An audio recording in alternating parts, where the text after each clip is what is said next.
तो यहाँ आपसे प्रार्थना की जाती है, जब तक सत्संग चले आप सब चिंताएं और इधर उधर की गल्ला बातें छोड़ के ध्यान से सत्संग सुनो। चाहे कोई रोगी है, चाहे कोई संकट है किसी प्रकार का, आप एकाग्रचित्त होकर सत्संग सुनोगे तो राहत मिलेगी और ये ज्ञान ग्रहण होगा। इस ज्ञान से आपको 70% लाभ तो ज्ञान से मिलेगा। रामानंद जी चले गए उधर, क्योंकि रामानंद जी को परमेश्वर कबीर जी के ज्ञान का परिचय हो गया था और परमेश्वर ने कहा था कि आपकी बहुत महिमा है, आम व्यक्ति आपकी बातों पर विश्वास करते हैं और आप महर्षि प्रसिद्ध हो, आप दास ने जो ज्ञान दिया है इसका प्रचार करो। वो परिचित भी हो गए थे, परमात्मा को देख भी चुके थे सतलोक में रामानंद जी कबीर जी को। एक दिन रामानंद जी ऐसे फिर प्रचार के लिए जाने लगे हैं। रामानंद जी उसी शहर में चले गए, राजा के यहाँ रुक के। राजा बड़ा धार्मिक था। उस दिन कथा सुनाई रामानंद जी ने, जो परमात्मा कबीर देव जी ने, परमेश्वर जी ने उनको बता रखा था, ज्ञान सुनाया सारा। तो पीपा जी ने कहा कि महात्मा जी आपकी बात मुझे जची नहीं, कि दुर्गा से ऊपर भी कोई शक्ति है। तो रामानंद जी ने कहा कि आप अपनी देवी से पूछ लेना। अब उसने एक विशेष अनुष्ठान किया करता था, जब उसको दर्शन देती थी विशेष अनुष्ठान करवाया, दुर्गा प्रकट हुई। दुर्गा से पूछा कि माता कोई और भी शक्ति है? तो ये देव जो होते हैं झूठ नहीं बोला करते हैं। उन्होंने कहा कि हाँ भाई और शक्ति है, पर वह तुझे मिला को नहीं, तुझे वो दर्शन नहीं देगी। अब पिपा का खटक गया बात है, भाई दर्शन वो क्या सारा काम होगा। अब क्या किया रामानंद जी ने, फिर कुछ दिन के बाद फिर जाना था, वो फिर गए और पूछा कि राजन अब क्या राय है आपकी? तब पीपा जी ने कहा महाराज जी जो बात आप कह रहे थे वह सच्ची है सारी, दुर्गा से मैंने पूछ लिया, अब मैं तो आपके साथ चलूंगा। परमात्मा ने सोची कि राजा आदमी भाई और यहां मेरे साथ वो भी ले आइए तो आगे फिर कभी दुखी करेगा। तो उसको कहने लगा कि राजन ठीक है, आपको मैं फिर आऊंगा लेने के लिए, आप फिर आना। अब पीपा ने सोचा कि ये महाराज जी फिर आवेगा और मेरे कसकला गिरी करडी। कहने लगा महाराज जी मेरा तो पल पल भारी हो रहा है, मैं आपके साथ चलूंगा। बहुत समझाया कि राजन वहां जमीन पर सोना पड़ेगा, भूखी सूखी खानी पड़ेगी, अग मैं सब कुछ कर लूंगा। फिर उसने सोचा अकबर चल ठीक है, ओले तो त्याग दे, राज त्याग दिया। अब उनकी पत्नियां भी तैयार हो ली, 3 पत्नी थी पीपा ठाकुर के, 3 औरतें थी, तीनों तैयार हो ली कि हम भी चलेंगे आपके साथ। अब राजा बोला कि महाराज जी ये तो तीनों तैयार हो ली, यू सांग फिर नो का नो रह गया आगे, ये भक्ति करने देनी मेरे को। रामानंद जी कहने लगे काम कर, इनको न्यू कह दे कि अपने गहन हैं और सब आभूषण हैं, अच्छे अच्छे कपड़े यहाँ छोड़ दो, एक तन पर जो कपड़ा पहन रखा है वो साथ ले ले, कह दे, फिर कोई दिक्कत नहीं। उसने ऐसा ही कह दिया सबको। अब तीनों के पास राजा कहने लगा कि अपने आभूषण सब यही उतार दो, सिंगल कपड़े पहन लो, एक एक ड्रेस लेकर चलो मेरे साथ। 2 तो ये कहने लगी कि ना जेवर ना छोड़ू मैं, आभूषण ना छोड़े, इतना सोना इतने बढ़िया हार हम ना चलते। फिर वो तीसरी का नाम सीता था। सीता ने सब आभूषण उतार कर वहीं रख दिए, सिंपल साड़ी पहन ली जो सिंपल सी, और वो तैयार हो ली। अब राजा वापस आया, गुरुजी बैठे थे अलग स्थान पर बाहर। कहने लगे गुरुदेव 2 आपत्ति तो टल गई, एक रहेगी वह तैयार हो ली। क्योंकि रामानंद जी को पता था कि स्त्री को अपने आभूषण जानते ही प्यारे हुआ करें, और जिन आभूषण भी त्याग दिए तो वो भक्ति में बाधक नहीं हो सकती, वो पुण्य आत्मा है। और जब ये त्याग देंगी तो ठीक है, कोई दिक्कत को नहीं, फिर भक्ति कर लेंगी। और जब ये आभूषणों की चपटी है तो वहां पार पड़े को नहीं, आभूषणों की चपकी रहेंगी तो ये भक्ति की योग्य नहीं है। तो दो तो नाटकी साथ चालन तो मना कर दिया, एक फिर भी तैयार हो ली। तब रामानंद जी ना के बता के भगवान दो तट लगी, एक अब भी रहेगी। रामानंद जी कहने लगे मैं चलता हूं तेरे साथ। रामानंद जी ने कहा कि बेटी ये देखो हमारे साथ चलेगी, वहां 100 तरह के व्यक्ति होते हैं, कोई बुरा कहेगा, कोई भला कहेगा, बदतमीजी करेंगे, आप यही रहो। अक नहीं महाराज जी, मुझे भी आत्म कल्याण कराना है। तो रामानंद जी कहने लगे बेटी हमारे साथ चलना है तो कति नी वस्त्र होकर चलेगी। अब सीता बोली जी ठीक है। जब वो साड़ी लाएगी उतारण, कब लो, तब कहने लगे बेटा बस बस बस। तब रामानंद जी कहने लगे, रामानंद जी ने कहा पीपा जी से कि ले ले इस बेटी ने साथ, या तेरा बाधक नहीं बढ़ेगी, सहयोग देगी, इसलिए तो कुर्बान होगी है सब कुछ। और लोक लाज मर्याद जगत की तरण जो तोड़ बगावे, जब कोई राम भगत गत पावे। तो दोनों चले गए, रामानंद जी के वहां रहने लगे। रामानंद जी कहीं बिहार पर चले गए बाहर घूमने के लिए, दूसरी तरफ सत्संग करने के लिए। उनको कहा कि तुम यही रहना, मैं 10-15 दिन में आऊंगा। वो दोनों जने आश्रम में छोड़ दिए। उन्होंने सुन रखा था कि भगवान कृष्ण जी की द्वारका जलमग्न होगी, जल में डूबेगी। वो दोनों सीता और पीपा दोनों घूम रहे थे, पति पत्नी यानी भक्त भक्तनी। वहां एक पाली था, उससे पूछा कि कहते हैं भगवान श्री कृष्ण जी की द्वारका थी यहाँ पर, क्या अब भी भगवान यहाँ रहते हैं? पाली बोला हाँ यही रहते हैं, ये अंदर है, इसमें इस दरिया के अंदर है। अब उन्होंने दोनों ने सोचा कि गुरुजी आमे तब तक भगवान को मिलाते हैं, बोले बाले होते हैं भक्त।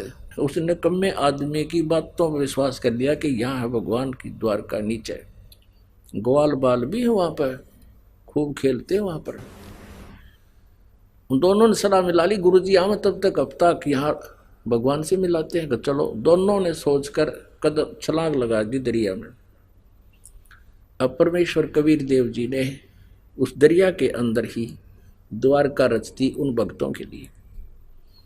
अब 7 दिन वहां रहे, ग्वाल बाल भी तैयार कर दिए, के लागे भगवान ने, और श्री कृष्ण का रूप बना के वहां घूम रहे हैं। 7वें दिन वो चलन लगे वापस, भगवान हम जाओ, हमारे गुरु जी आने वाले हैं।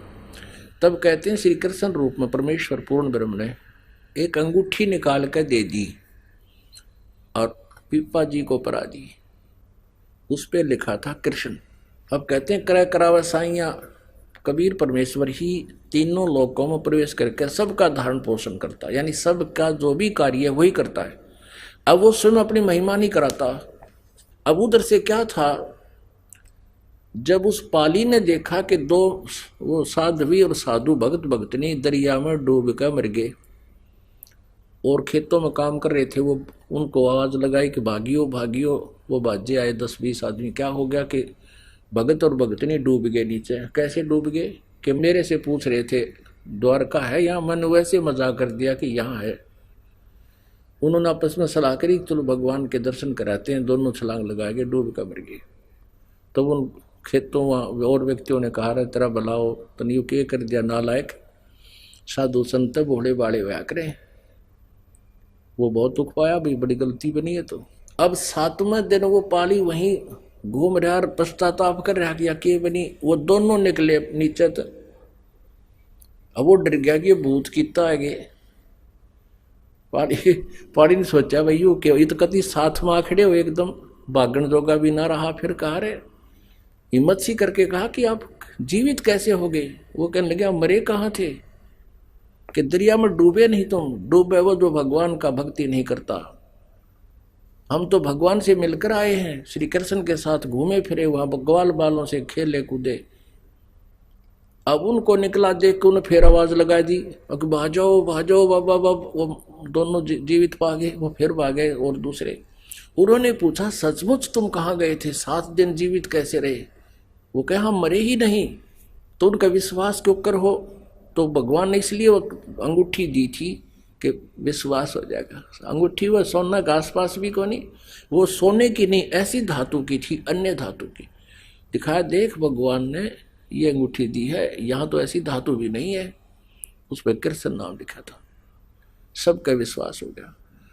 तो कहने का भाव ये है, इसमें आया है, पीपा दरिया में कूद गए रजिन, कैसी करी ढेठाई।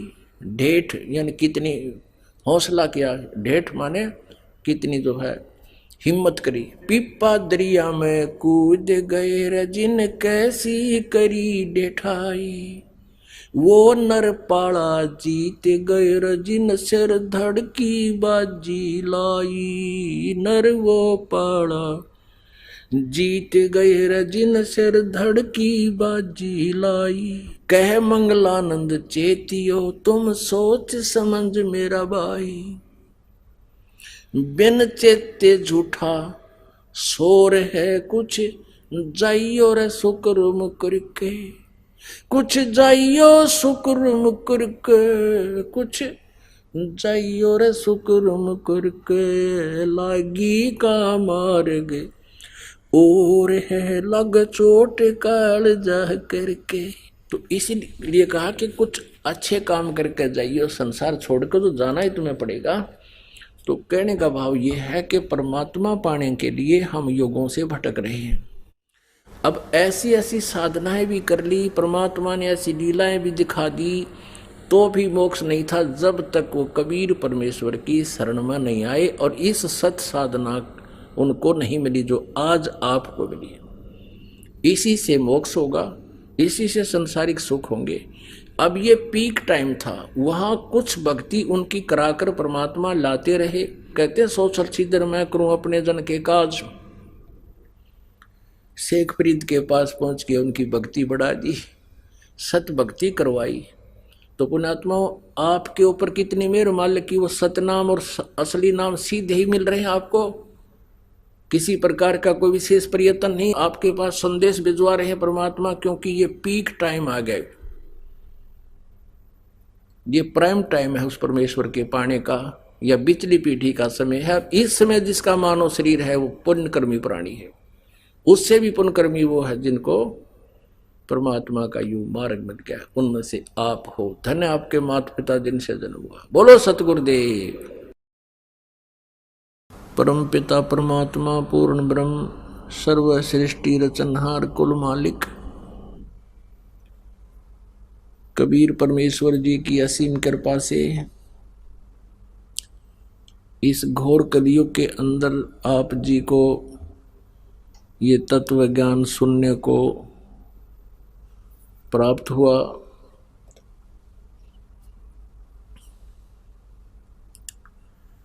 पुण्यात्माओं, परमेश्वर कबीर देव जी, कबीर परमात्मा जी, ये वो परमेश्वर हैं, वे वो शक्ति हैं जिन्होंने सारे ब्रह्मांडों की रचना की, और ये वो भगवान हैं, ये वो परमात्मा हैं जिनको परमात्मा कहा जाता है। ये वही हैं जिनको परम अक्षर ब्रह्म कहते हैं, और यही परमात्मा परम अक्षर ब्रह्म इस कलयुग के अंदर सन 1398 में अपने अमर स्थान से चलकर, सनातन परम धाम से चलकर, जहाँ प्रभु निवास करते हैं, जहाँ रहते हैं, जहाँ ये विराजमान है, वहाँ से गति करके आते हैं, चल के आते हैं। उसी प्रकार वो अपने गुण अनुसार, अपनी लीला अनुसार, जैसा कि सदग्रंथों में परमात्मा की महिमा का वर्णन है, वो ऐसे ही करता है। उसी आधार से वो परम अक्षर ब्रह्म, जिसके विषय में गीता ज्ञान दाता 8वें अध्याय के 3 श्लोक में कहता है, वो परम अक्षर ब्रह्म है, जो गीता ज्ञान दाता से भी भिन्न है। अर्जुन ने 8वें अध्याय के प्रथम मंत्र में पूछा था कि हे प्रभु, आपने गीता जी अध्याय नंबर 7 के श्लोक 29 में जिस तत्ब्रह्म के बारे में कहा है कि तत्ब्रह्म उस ब्रह्म को तथा सारे अध्यात्म ज्ञान को तथा सभी कर्मों को जो जानता है वो केवल जरा और मरण से छूटने का ही प्रयत्न करता है। जरा मीन वृद्ध अवस्था, बुढ़ापा, बुढ़ापे का जो दुख और मृत्यु, इन दोनों से छूटने का प्रयत्न करता है। वो किम तत्ब्रह्म, वो तत्ब्रह्म कौन है, क्या है? गीता ज्ञानदाता ने अध्याय नंबर 8 के श्लोक नंबर 3 में कहा कि वो परम अक्षर ब्रह्म है। श्रीमद् भगवद गीता अध्याय नंबर 15 के श्लोक नंबर 1 से 4 में तत्वदर्शी संत की परिभाषा बताई है कि वो उल्टे लटके हुए संसार रूपी वृक्ष के सभी विभागों को जानता है। स वेदवित, वो तत्वदर्शी संत है। गीता जी अध्याय नंबर 4 के श्लोक नंबर 34 में कहा है कि जो अध्याय नंबर 4 के श्लोक नंबर 32 में ब्रह्मण मुखे सच्चिदानंद घन ब्रह्म की वाणी में विस्तार से कहे गए हैं सभी आध्यात्मिक अनुष्ठान, उनकी जानकारी, सतभक्ति की का ज्ञान दिया गया है, वो तत्व ज्ञान है। चौथे अध्याय के 34 में कहा कि उस तत्व ज्ञान को तत्वदर्शी संतों के पास जाकर समझ, उनको दंडवत प्रणाम कर, उसके पश्चात वो तत्वदर्शी संत तुझे परमात्म तत्व का ज्ञान बताएंगे। तो परमात्मा इस गीता ज्ञानदाता से अन्य है, जो समर्थ है, उसकी जानकारी गीता ज्ञानदाता भी नहीं जानता। इसलिए 7वें अध्याय के 29वें श्लोक में कहा कि मेरे इस ज्ञान को आश्रित करके तत्वदर्शी संत की खोज जो कर लेता है, मेरे इस ज्ञान के आश्रित होकर और जो जरा और मरण से छूटने का प्रयत्न करते हैं, 7वें अध्याय के 29वें श्लोक में, वो तत्वब्रह्म को जानते हैं, सारे अध्यात्म ज्ञान से परिचित हैं, तत्व ज्ञान से परिचित हैं और वो सभी कर्मों से परिचित हैं। गीता जी अध्याय नंबर 15 के श्लोक नंबर 1 में बताया है कि उस तत्वदर्शी संत की क्या पहचान है। उल्टे लटके हुए संसार रूपी वृक्ष को जो सभी अंगों सहित, विभागों सहित बताता है। स वेदवित, वह वेद के तात्पर्य को जानने वाला है, अर्थात वो तत्वदर्शी संत है। तो उसी परमेश्वर ने अपनी जानकारी दी थी और गीता ज्ञानदाता उसी की महिमा गा रहा है, क्योंकि चारों वेदों का सारांश है श्रीमद् भगवद गीता जी। परमेश्वर ने कहा था अक्षर पुरुष एक पेड़ है, निरंजन वाक की डार, तीनों देवा शाखा हैं ये पात रूप संसार। 15वें अध्याय के श्लोक नंबर 1 से 4 का सारांश है कि वो तत्वदर्शी संत वो होगा जो इस संसार रूपी वृक्ष के सभी विभाग बता देगा। जैसे जड़ तो पूर्ण परमात्मा परमाक्षर ब्रह्म है, जिससे सबका धारण पोषण होता है, जो सबका मालिक है, सबको आहार देता है, और तना जो बाहर दिखाई देता है वो अक्षर पुरुष है, जिसे पर ब्रह्म भी कहते हैं। और तने से एक मोटी डार निकलती है, उसको सरब्रह्म समझो, सरपुरुष समझो, ज्योत निरंजन समझो। उसके मोटी डार के आगे 3 शाखा हो, वो रजगुण ब्रह्मा, सतगुण विष्णु, तमगुण शिव जी और पात रूप संसार। परमेश्वर कबीर जी ने कहा है कि कबीर अक्षर पुरुष एक पेड़ है, निरंजन वा की डार, और तीनों देवा शाखा है ये पात रूप संसार।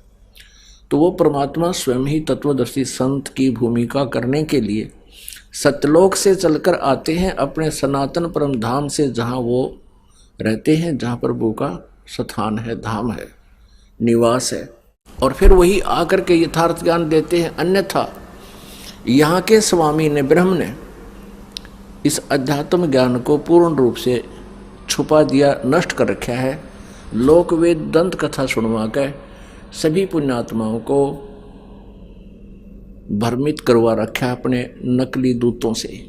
तो यहाँ 15वें अध्याय के 1 से लेकर 4 में कहा है कि जब तत्वदर्शी संत मिल जाता है तो ये अज्ञान रूपी गुत्थी उस तत्व ज्ञान रूपी शस्त्र से काट कर मीन उसको अच्छी तरह समझ कर, उसके पश्चात परमेश्वर के उस परम पद की खोज करनी चाहिए जहां जाने के बाद फिर लौटकर संसार में कभी नहीं आते। और जिस परमेश्वर ने सब ब्रह्मांडों की रचना की है इसे सिद्ध है। और गीता ज्ञानदाता कहता है उसी की भक्ति करनी चाहिए। इसे सिद्ध है कि गीता ज्ञानदाता से कोई और परमात्मा है, परमेश्वर है जो भक्ति योग्य है, वही सबका धारण पोषण करने वाला है, वही सबका जनक है, सभी ब्रह्मांडों का सृजनहार है। और 15वें अध्याय के श्लोक नंबर 16-17 में 3 परमात्मा, 3 स्वामी, 3 पुरुष हैं। एक सरपुरुष, ये सरपुरुष तो ये तने इस पेड़ की मोटी डार समझो, जिसे ब्रह्म काल कहते हैं, काल ब्रह्म कहो, ज्योति निरंजन कहो, निरंजन कहो। और अक्षर पुरुष है, ये तना है।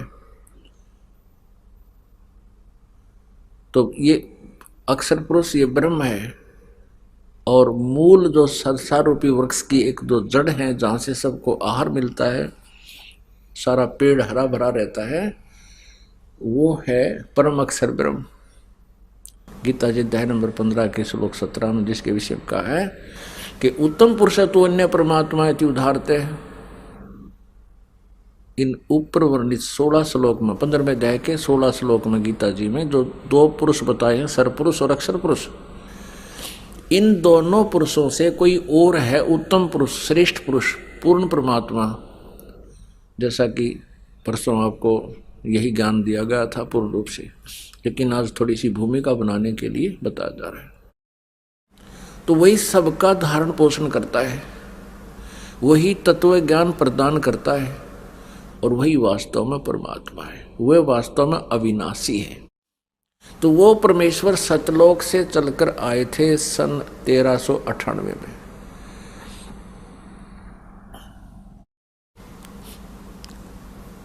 और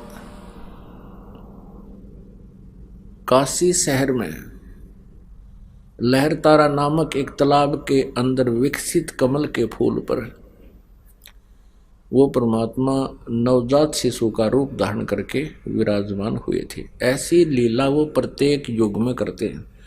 उस परमात्मा के शरीर की 3 सतिथि है। ऋग्वेद मंडल नंबर 9,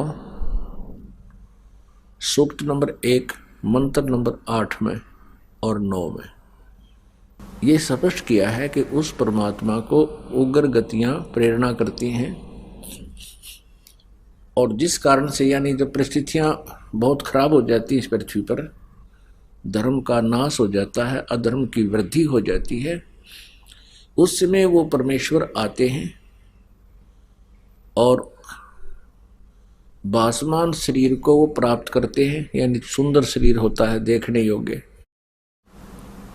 और वो परमात्मा 3 प्रकार से शरीर की स्थिति होती है उस भगवान की। एक तो सतलोक में रहते हैं वो, वहाँ उनका शरीर बहुत तेजों में, और दूसरा रूप बनाकर आते हैं तब वो एक युग में एक ऐसी लीला करते हैं जनसाधारण जैसी, जैसे नवजात शिशु रूप का रूप धारण किया, कमल के फूल पर विराजमान होते हैं, वहाँ से निसंतान दंपति उन्हें ले जाते हैं और फिर कंवारी गाय का वो दूध पीते। उस परमात्मा की शक्ति से कंवारी गाय दूध देती है और वो पिया करते हैं। ऐसी लीला, ऐसा ऋग्वेद मंडल नंबर 9 सूक्त नंबर 1 मंत्र नंबर 9 में भी प्रमाण है। ये वेदों को तो दास ने पढ़ा अभी ज्यादा से ज्यादा 10 वर्ष पूर्व, समझा वेदों को, और परमात्मा की महिमा ये दास लगभग सन 1988 से सुनता और सुनाता आ रहा है। और परमेश्वर की वाणी में, कबीर वाणी में, उनकी लीला में 600 वर्ष पहले लिखा कि प्रभु ने ऐसा किया था।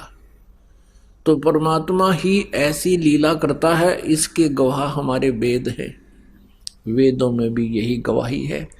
तो इससे सिद्ध होता है कि कबीर इज गॉड। कौन है वो कबीर? जुल्हा कबीर, जो बनारस में, काशी में आए थे और एक सुप्रसिद्ध कवि भी वो कहलाए। कवियों में से भी एक प्रसिद्ध कवि थे। ऐसा ही प्रमाण है वेदों में कि वो परमात्मा कवि नाम पदवी, क्योंकि अपनी वाणी को, अपने सच्चिदानंद घन ब्रह्म की वाणी को लोकोक्तियों के माध्यम से, दोहों के माध्यम से, शब्दावलियों के माध्यम से बोलने के कारण वो एक कवि भी कहलाता है, लेकिन वो होता है भगवान। पुण्यात्माओं, अन्य भी कवि हैं, वो भी प्रसिद्ध हैं, लेकिन उनकी वाणी में और परमात्मा की वाणी में बहुत अंतर है। परमेश्वर ने पूरी सृष्टि रचना बताई अपने द्वारा रची हुई, और वेद गवाही देते हैं वो परमात्मा ऐसी लीला करता है, और वही कबीर देव जी ने ही की है। ऋग्वेद मंडल नंबर 9 सूक्त नंबर 96 के मंत्र 16 से 21 तक स्पष्ट किया गया है, हे परमात्मा आपका असली नाम क्या है वो बताइए। फिर 17-18 में बताया कि उसका नाम कबीर है, और अपनी लोकोक्तियों के माध्यम से अपनी वाणी को, अमर वाणी को, सच्चिदानंद घन ब्रह्म की वाणी को बोलने से वो प्रसिद्ध कवियों में से भी एक पदवी प्राप्त करता है, लेकिन वो होता है परमात्मा, और वो तीसरे मुक्ति धाम में विराजमान है। और भी बहुत ढेर सारे प्रमाण हैं, परमात्मा नरवत, मनुष्यवत और अग्नि तनवसी, वेदों में बहुत प्रमाण है कि परमात्मा शरीर है, उसका मनुष्य जैसा ही शरीर है। तो वो परमात्मा स्वयं ऐसी लीला करते हैं, एक जीवन ऐसा वो करते हैं। ऋग्वेद मंडल नंबर 1 सूक्त 31 मंत्र 17 में स्पष्ट किया है कि मनुष्यवत अग्नि, वह परमेश्वर मनुष्य की तरह एक जीवन ऐसे लीला करता है। हे परमात्मा, आप प्रत्येक युग में ऐसा करते हो, एक जन साधारण मनुष्य की तरह अपने कर्म करके, अपने हाथों से निर्वाह करके अपना गुजारा करते हो, मेहनत परिश्रम करके। आप एक बार फिर आइए और हमें उस ज्ञान से परिचित कराइए। तो ये लीला उस परमेश्वर कबीर जी की है, जो वेद भी उसका प्रमाण करते हैं। वही परमेश्वर अपनी उस लीलावत सन 1398 में अपने गुण के आधार से प्रकट हुए। नीरू और नीमा नामक जुलाहा दंपति धानक बरादरी के एक यानी कास्ट के वो मुसलमान जुलाहा दंपति उनको उठा ले गया, और लीलावत वहाँ बड़े हुए, उसी व्यवसाय को करने लगे जिससे वो जुलाहा कहलाए। लेकिन वो पूर्ण परमात्मा थे, वो परम अक्षर ब्रह्म हैं, थे और आज भी हैं और आगे भी वही हैं। उस परमेश्वर ने हमें आकर के ज्ञान दिया है और रह कर हमें समझा है कि तुम कहाँ फंसे पड़े हो, तुम कहाँ रह रहे हो। ये तुम्हारा स्थान नहीं है, ये तुम्हारा धाम नहीं है, तुम यहाँ गलत रह रहे हो। और जिस सुख को तुम सुख मानते हो, ये सुख नहीं है। झूठे सुख को सुख कहे, मान रहा मन मोदे। ये सकल चबीना काल कहा, कुछ मुख में कुछ गोद। परमात्मा में याद दिलाते हैं कि ये झूठा सुख है जिसको तुम सुख मानते हो। जैसे हम किसको सुख मानते हैं, संतान हो जावे, संतान में भी हम पुत्र को ज्यादा जो है ना महत्व देते हैं। ये भी काल की एक भूल भुलैया है। अब समाज के अंदर ऐसा होता है, जैसा भी कोई रीति चल पड़ती है, फिर हम उसी के भंवर में फंसे रहते हैं, उससे बाहर नहीं आ सकते।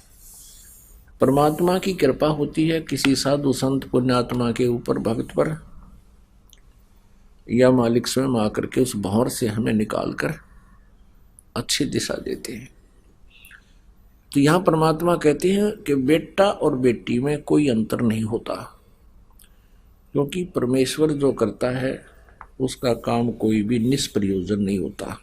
हम आधे से ज़्यादा दुखी जो होते हैं